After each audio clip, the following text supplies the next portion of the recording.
It's a historical day for the Columbus community. The Columbus-Lowndes County Airport terminal was dedicated to a Columbus pilot and business owner who flew with the famed Tuskegee Airmen.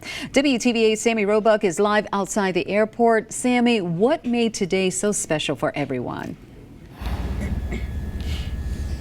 I'll show you what made today so special. Right here behind me, you see the new name above the door, Lieutenant Colonel Alva Temple. And that is why so many people gathered here today to celebrate.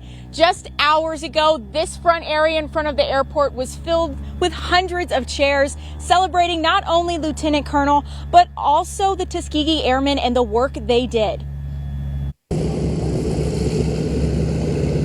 It's just been overwhelming, actually. And I'm very rarely speechless, but I'm almost speechless by the turnout, every color, every race, every nationality.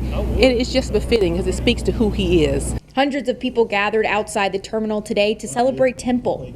He was the first Top Gun Award recipient. In 1949, Temple and his all-African American fighter team were the first to win the inaugural Air Force competition. He also served for over 20 years in the Air Force and flew 120 missions. Temple's youngest granddaughter, Angie, says he didn't like the spotlight. His famous words were good goodness. All this for me.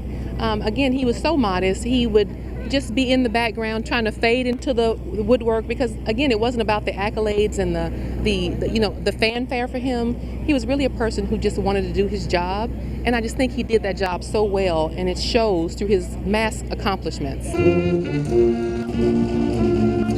But members of the community thought he deserved just a little today. Well, this man was pretty decorated, and once I found out his history and so forth, especially that he had flown 120 missions or so in B-51 Mustangs, I realized real quick that we needed to do something for him.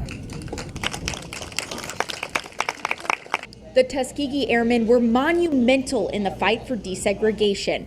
They were an experiment at first, as members of the government didn't believe people of color could fly. The Tuskegee Airmen proved them wrong. Lieutenant Colonel Aaron Jones says Temple was a trailblazer. Just to be able to face that tenacity or face that perseverance and execute in such a way that they did, it was able to pave the way for all of us to come up behind them. So literally standing on the shoulders of giants in order to make that happen and execute the way we are today. The mayor even named April 28th Lieutenant Colonel Alva Temple Day from now until the end of time here in Columbus. And Lieutenant Colonel Aaron Jones says the community needs to continue to have celebrations just like this one to help educate everyone. Live in Columbus, Sammy Roebuck, WTVA 9 News.